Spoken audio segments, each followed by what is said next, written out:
Welcome everyone to a brand new space for stories about family, resilience, and reclaiming your power. I'm so grateful you're here as we begin this journey together. Have you ever felt like a ghost in your own family? Present but unseen. Helping but unappreciated. Valued for what you can do but not for who you are. Imagine it's Christmas.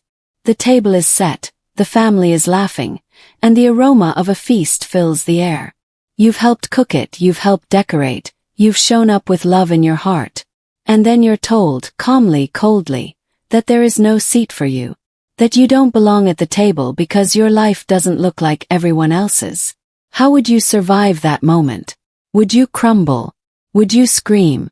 Or would you do something so quietly powerful it would change everything? This is my story. My name is Zara. A woman who was shown her place in the family with brutal clarity on Christmas Eve. The humiliation was hot and sharp. But the clarity that followed, that was a gift.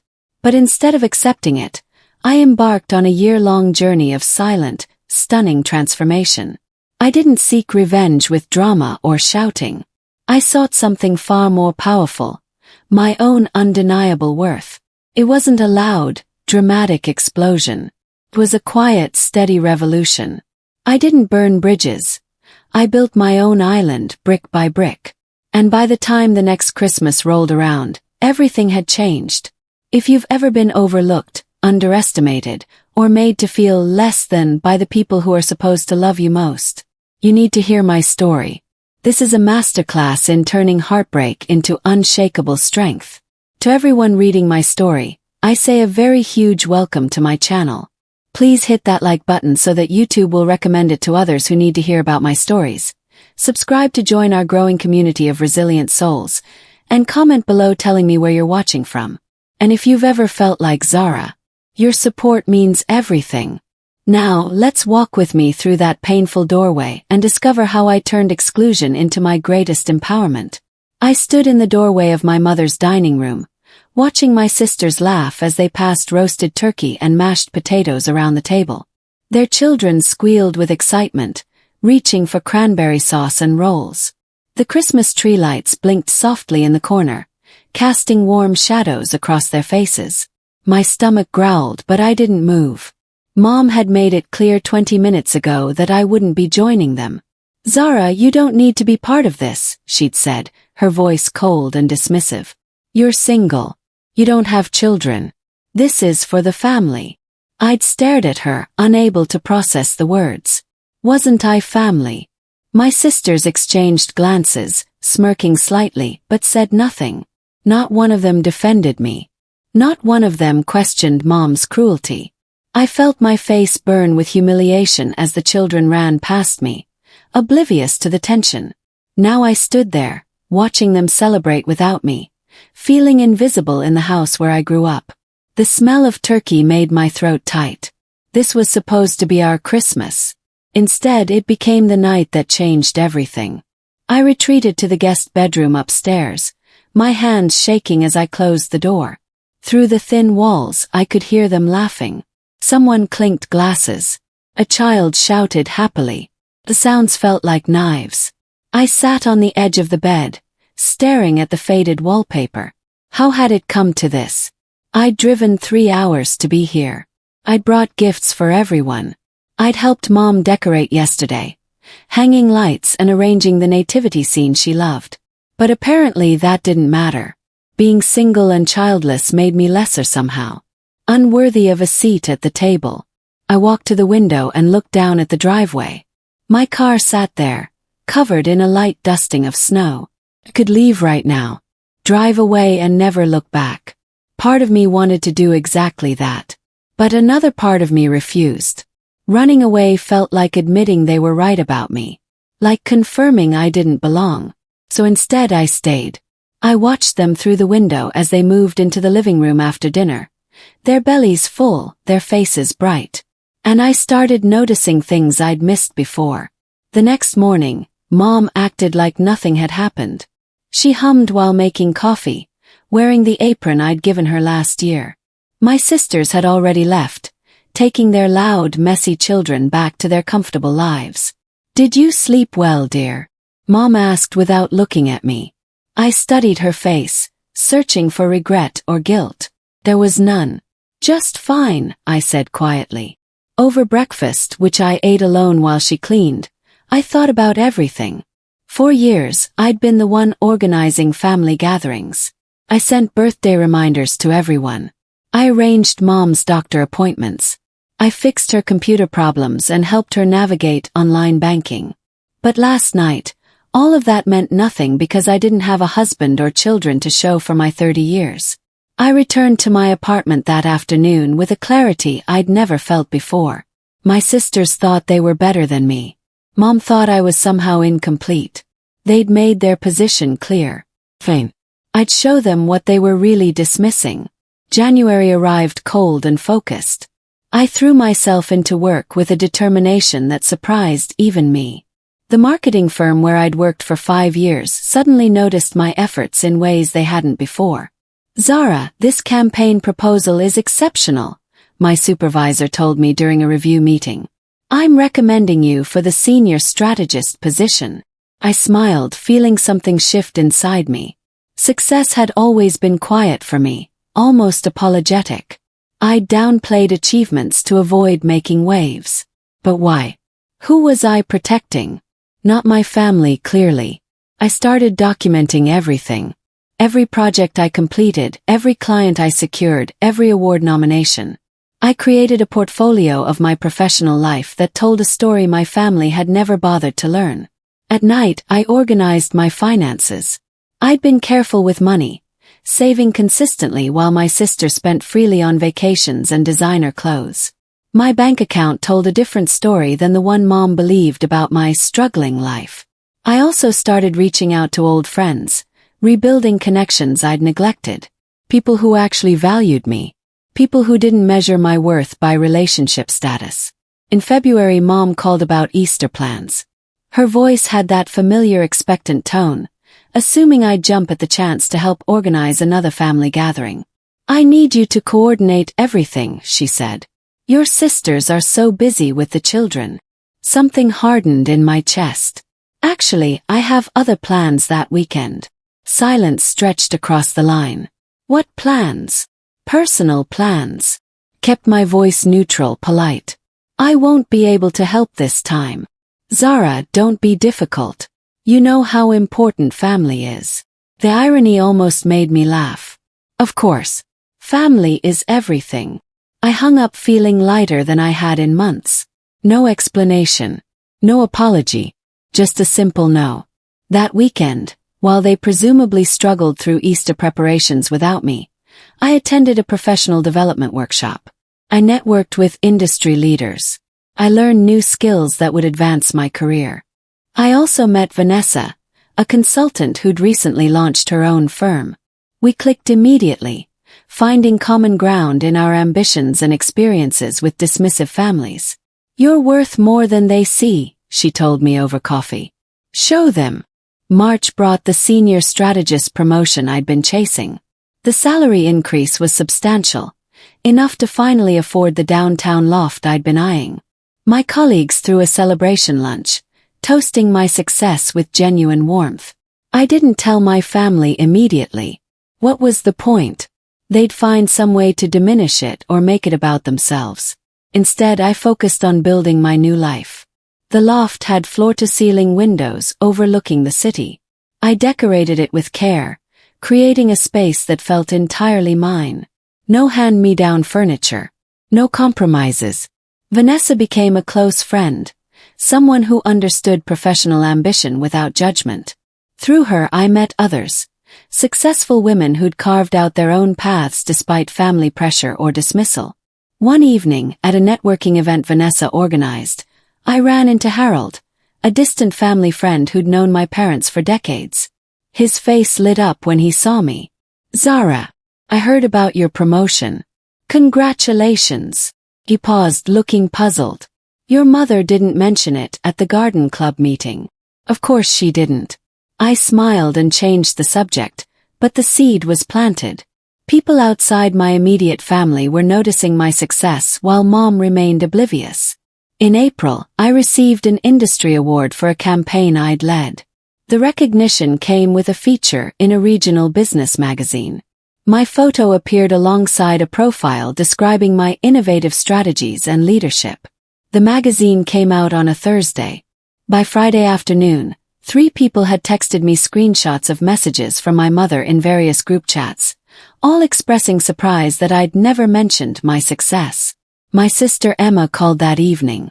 "Mom's pretty upset," she said carefully. "She says you're deliberately hiding things from the family." I almost laughed. "I'm hiding things. Emma, she literally excluded me from Christmas dinner. That was just... She didn't mean it like that." "How exactly did she mean it, then?" Emma had no answer. We ended the call awkwardly, the gap between us wider than ever. But I'd expected this reaction. Mom wasn't upset that she'd missed my success. She was upset that she looked foolish not knowing about it. Her pride was wounded, not her heart. I saved the magazine article carefully. It was proof, tangible and undeniable, of the person they dismissed so easily. May brought Mother's Day, always a complicated event in our family. This year, my sisters planned an elaborate brunch at a fancy restaurant downtown. Mom expected me to contribute financially and help organize, despite my Christmas exclusion. I showed up, dressed professionally in a new outfit that subtly screamed success. My sisters noticed immediately, their eyes scanning my clothes and accessories with thinly veiled envy. "New job perks?" Emma asked, her tone artificially sweet. "Something like that," I replied, smiling. During brunch, Mom dominated conversation as usual, talking about my sister's children and their various activities. I remained quiet, observing the dynamics I'd been blind to before. The favoritism, the casual dismissals of anything I said, the way they talked around me rather than to me. But something had shifted. Other diners recognized me from the magazine article. One woman approached our table to congratulate me on the award. Another mentioned seeing my firm's campaign and loving it. Mom's face grew tight as these strangers praised her daughter. My sisters exchanged uncomfortable glances. I thanked each person graciously, then returned to my meal, saying nothing. The silence at our table spoke volumes. June arrived with a heat wave and an unexpected opportunity. A major client wanted to expand their account, specifically requesting me as lead strategist. The project would be high-profile, potentially national exposure. I accepted without hesitation, diving into work with fierce focus. The long hours felt purposeful rather than exhausting. I was building something real, something that belonged entirely to me. Meanwhile, Mom started calling more frequently. Her tone had changed slightly, less dismissive but not quite warm. She asked questions about my work, though her interest felt performative. "Your father would be so proud," she said during one call, referencing my dad who'd passed 5 years ago. The comment struck me as manipulative. Dad had always supported me, unlike her. Using his memory to bridge our gap felt cheap. "He always believed in me," I said quietly, "even when others didn't." She ignored the implication.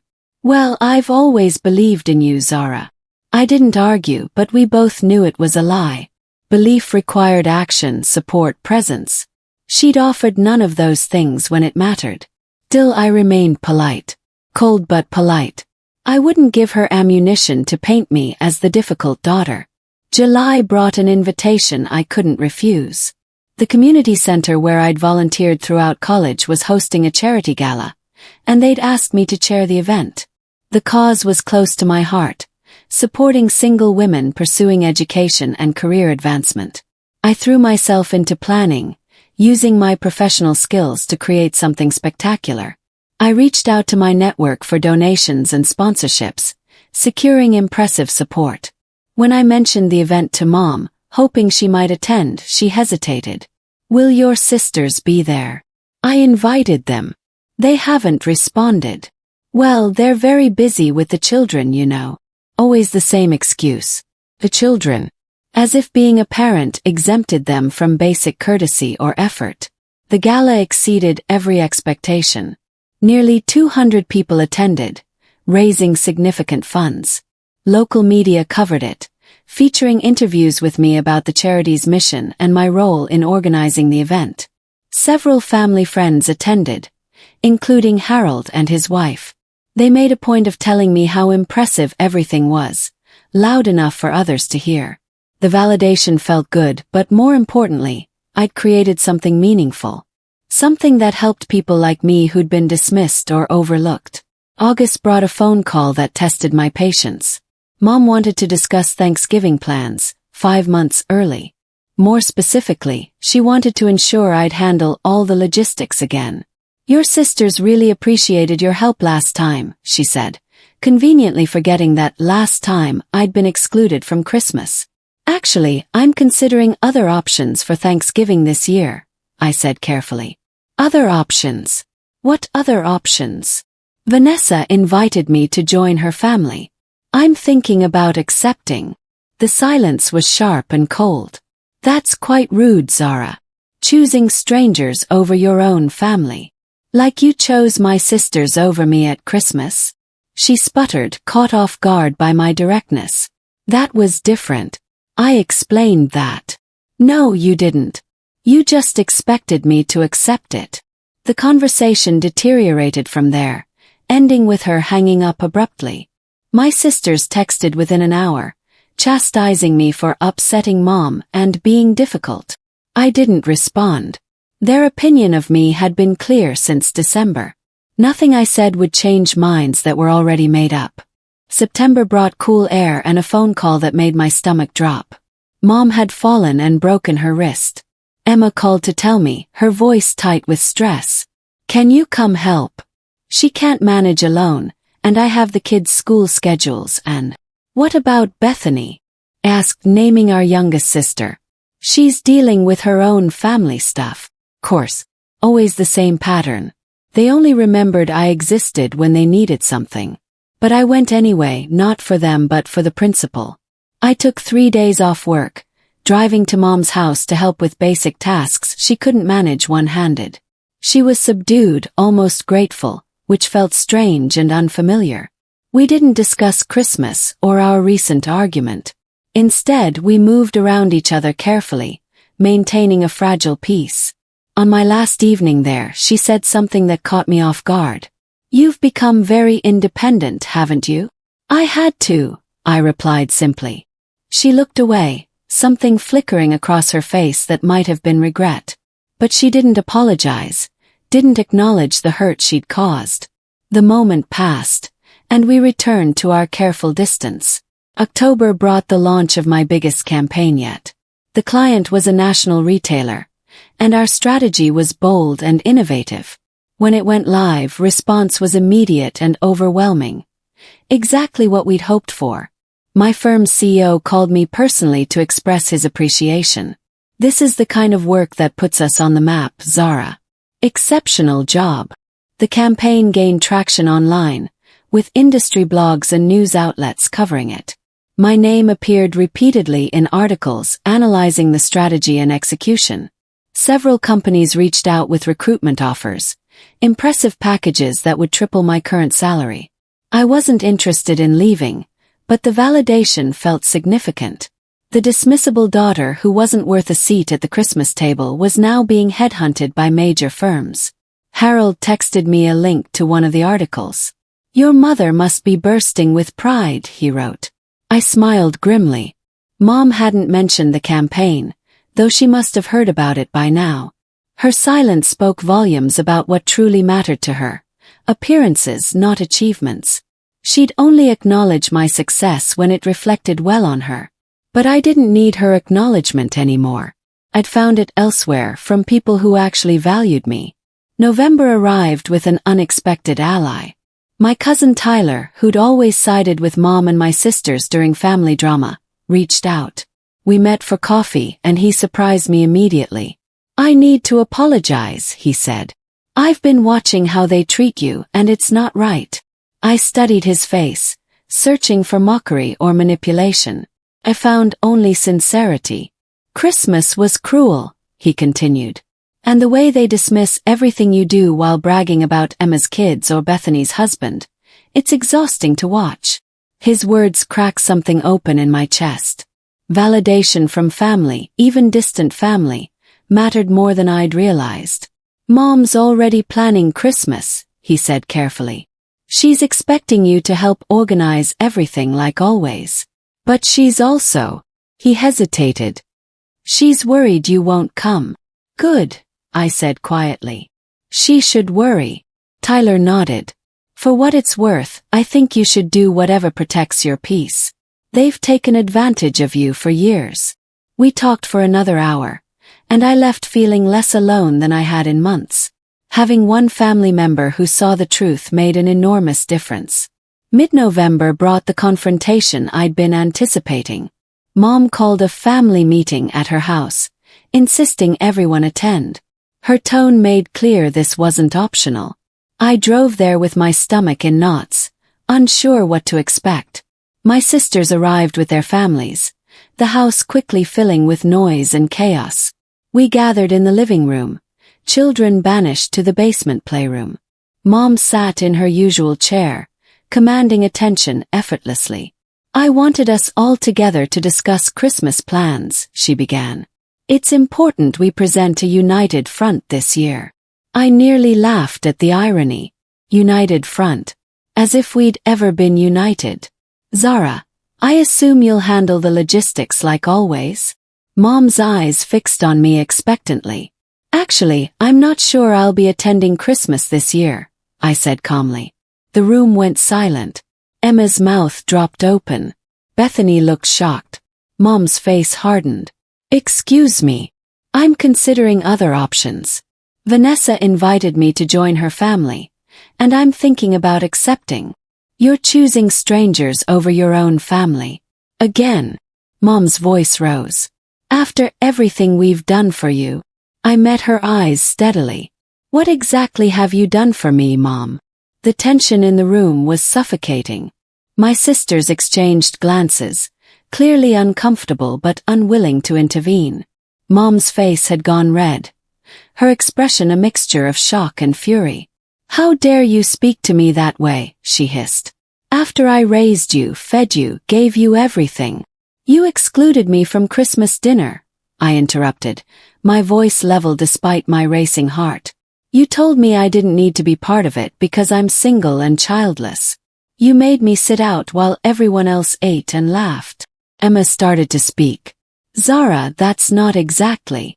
Yes, it is exactly, I said, turning to her. You were there. You said nothing. Neither of you defended me. Bethany looked at the floor, and I knew I'd struck a nerve. They remembered. They just hadn't cared enough to act. Mom recovered quickly, shifting tactics. I was having a difficult day. You're being overly sensitive about something I barely remember. Barely remember. It was less than a year ago. Well, if you just accepted it gracefully instead of holding grudges. I stood up, gathering my coat. I'm not doing this. You can organize Christmas yourselves this year. Good luck. I left before anyone could respond, my hands shaking but my resolve firm. The week after the family meeting, something interesting happened. Vanessa's firm was hosting a networking event, and she'd invited several people from my professional circle. The venue was elegant, the guest list impressive. Harold and his wife attended, along with several other family friends who'd known my parents for years. They gravitated toward me immediately, asking about my recent campaign success and congratulating me on the charity gala from summer. Your mother must be so proud, Harold's wife said warmly. Such accomplishments. I smiled diplomatically. Thank you.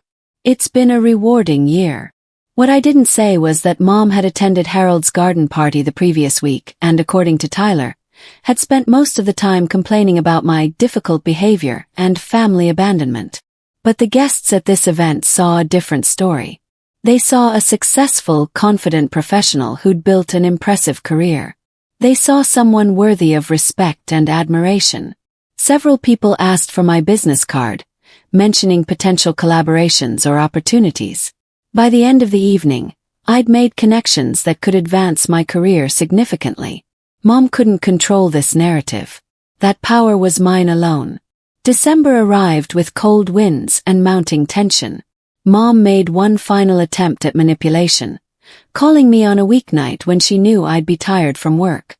"I need to explain something about last Christmas," she began, her voice carefully modulated.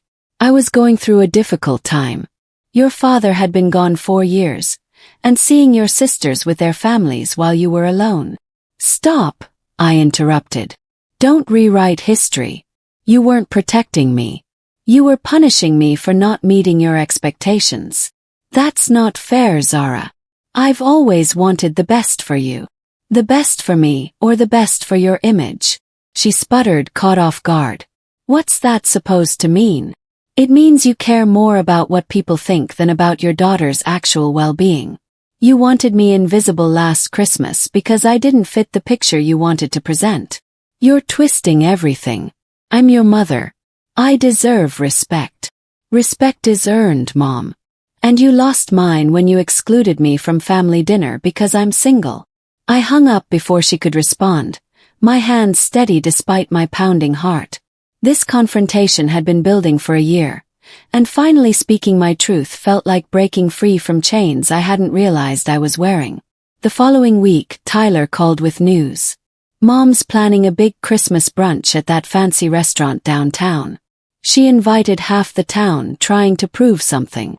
Let me guess, she wants me there to make everything look perfect. Basically, she's telling everyone you'll be there, organizing behind the scenes like always. I smiled grimly. She's going to be disappointed. Tyler paused. "You're really not going." "I'm really not going. I'm spending Christmas with Vanessa's family. They actually want me there." "Good," he said firmly. "Mom needs to face consequences for once." The brunch was scheduled for December 23rd, 2 days before Christmas. Mom called daily, alternating between guilt trips and accusations, trying to manipulate me into attending and helping organize. I refused every time, my resolve strengthening with each call. She'd made her choice last Christmas. Now I am making mine. On December 20th, I sent a carefully worded message to the family group chat. "I won't be attending Christmas brunch or any related events this year. I hope you all have a wonderful holiday." The response was immediate and explosive, but I muted the chat and returned to my peaceful, carefully built life. The day of Mom's brunch arrived cold and clear. I spent the morning in my loft, drinking coffee and reading a book I'd been saving. My phone buzzed constantly with messages from my sisters, but I ignored them all. According to Tyler, who texted updates throughout the day, the brunch was a disaster. Without me handling logistics, crucial details had been overlooked. The restaurant had mixed up the reservation time. Half the invited guests couldn't attend the earlier slot. The seating arrangements were chaotic. "Mom's losing her mind," Tyler texted. "Emma's trying to fix things but she's overwhelmed. Everyone's asking where you are." I felt a twinge of satisfaction but mostly just relief that I wasn't there. Let them struggle. Let them realize how much I'd done over the years while being treated as less than. Vanessa called that afternoon. "Ready for tomorrow?" "Absolutely," I said, meaning it. Her family had welcomed me warmly, making space at their table without judgment or conditions. They didn't care that I was single or childless. They just cared that I was kind and present. That evening, Harold texted. "Heard about the brunch chaos. Your mother seemed quite flustered without you. Perhaps she's learning something important." I hope so, but I wasn't holding my breath. Christmas morning arrived bright and freezing. I drove to Vanessa's parents' house, carrying gifts and a homemade pie her mother had requested I bring. The house was warm and welcoming, decorated with mismatched ornaments that held obvious sentimental value. Vanessa's family gathered around a table that seemed to expand magically to fit everyone. Her mother seated me next to her father, a gentle man who asked genuinely interested questions about my work and life. "Vanessa speaks very highly of you," he said warmly. "We're honored to have you join us." I felt tears prick my eyes unexpectedly. Such simple acceptance, given freely without conditions or judgment. This was what family should feel like. We ate and laughed, played games and told stories. Nobody made me feel invisible. Nobody suggested I didn't belong because of my relationship status. I was simply Zara, welcomed and valued.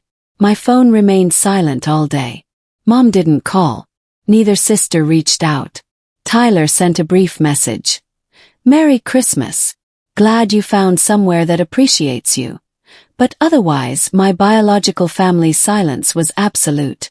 And strangely, I didn't mind at all. Their absence felt lighter than their presence ever had. The week between Christmas and New Year brought unexpected developments. Emma called, her voice subdued and hesitant. "Zara, can we talk? Actually talk, not just argue." I considered hanging up, but curiosity won. "Okay." "The brunch was terrible," she admitted. "We didn't realize how much you did behind the scenes. Everything fell apart without you. I'm not responsible for fixing your problems anymore, Emma." "I know. I'm not asking you to." Pause. "I'm calling to apologize. The way Mom treated you at Christmas last year, the way we all treated you, it was wrong. I should have said something. I should have defended you." The apology surprised me into silence. "Bethany feels the same way," Emma continued. "We've been really talking about family dynamics and Mom's favoritism. We didn't see it clearly before, or maybe we didn't want to see it. But watching her panic without you there made us realize how much we've taken you for granted." "That's quite a realization," I said carefully, not ready to forgive but willing to listen. "You don't have to forgive us. I just wanted you to know that we see it now. We see you now." New Year's Eve arrived with hope and possibility. My firm was hosting a party for employees and clients, a celebration of our successful year. I wore a dress I'd bought specifically for the occasion, feeling confident and beautiful. The party was elegant and fun, filled with people who respected my work and valued my contributions. My CEO made a toast thanking several key employees, including me, for our exceptional work. Zara's campaign with a national retailer brought us recognition beyond anything we'd achieved before, he said, raising his glass. "She represents the best of what this firm can accomplish." The room applauded, and I felt a warmth that had nothing to do with the champagne. This was validation I'd earned through my own efforts, not given conditionally based on life choices that met someone else's standards. Vanessa found me later, pulling me aside with a grin. "Heard through the grapevine that your mom attended the garden club's New Year's luncheon today. Apparently, all anyone wanted to talk about was your success. Multiple people mentioned seeing articles about your campaign." I laughed, imagining Mom's discomfort. She'd spent years dismissing my achievements, and now her social circle wouldn't stop praising them. "Karma has excellent timing," Vanessa observed. January brought a final confrontation I'd been anticipating. Mom requested a meeting, just the two of us, at a neutral coffee shop. I agreed, curious what she wanted after a month of silence. She looked older somehow, tired in ways that went beyond physical exhaustion. We ordered coffee and sat across from each other, the tension palpable. "I've been doing some thinking," she began. "About last Christmas. About how I treated you." I waited, saying nothing. "I was wrong," she said finally, the words seeming to cost her something. "I was angry that you weren't living the life I'd planned for you, and I took it out on you in the cruelest way possible." "Yes, you did," I said simply. "Your sisters have made me realize how much you did for this family while we dismissed your contributions. How we used you when convenient and excluded you when you didn't fit our image." She looked at me, her eyes damp. "I don't expect forgiveness. I don't deserve it. But I wanted you to know that I see now what I couldn't see before. You've built an incredible life, and I'm sorry I made you feel like it wasn't enough." I studied her face, searching for manipulation or performance. I found only genuine remorse. "Thank you for saying that," I said carefully. "It means something, even if it doesn't fix everything." "What would fix it?" she asked quietly. "Time. Respect. Actually valuing me for who I am, not who you want me to be." She nodded slowly. "Can we try? Start over, maybe?" I considered her question carefully. We can try. But things will be different now. I won't be organizing your events or fixing your problems. I won't be available whenever you need me. I have boundaries now, and they're not negotiable. I understand, she said. That's fair. Spring arrived warm and promising. I stood in my loft, looking out at the city I'd claimed as mine. My career thrived, my friendships deepened, and my family, what remained of it, was slowly learning to respect my boundaries. Mom and I met monthly for coffee, careful conversations that slowly built toward something healthier. My sisters texted occasionally, no longer taking my presence for granted. Tyler became a genuine friend, not just a distant cousin. Last week, I received an invitation to Easter dinner at Mom's house. The envelope contained a personal note. We'd be honored if you'd join us. You'll be seated at the head of the table, where you've always belonged. I hadn't decided yet whether to attend. The decision was mine alone to make, without guilt or obligation. That freedom, that choice was the real victory. Vanessa called as I was heading to work. How are you feeling? Good, I said, meaning it completely. Really good. You sound different than last year. Stronger. I am stronger. Turns out being excluded from Christmas dinner was the push I needed to stop accepting less than I deserve. She laughed. Funny how the worst moments sometimes lead to the best changes. I thought about that Christmas Eve, standing in the doorway while my family ate without me. The humiliation had been real and devastating. But it had also been clarifying, showing me exactly where I stood in their hierarchy. Now I stood somewhere entirely different. At the center of my own life, surrounded by people who valued me, pursuing work that fulfilled me. I'd reclaimed my dignity not through anger or revenge, but through building something they couldn't diminish or dismiss. My mother had tried to make me invisible. Instead, she'd set me free.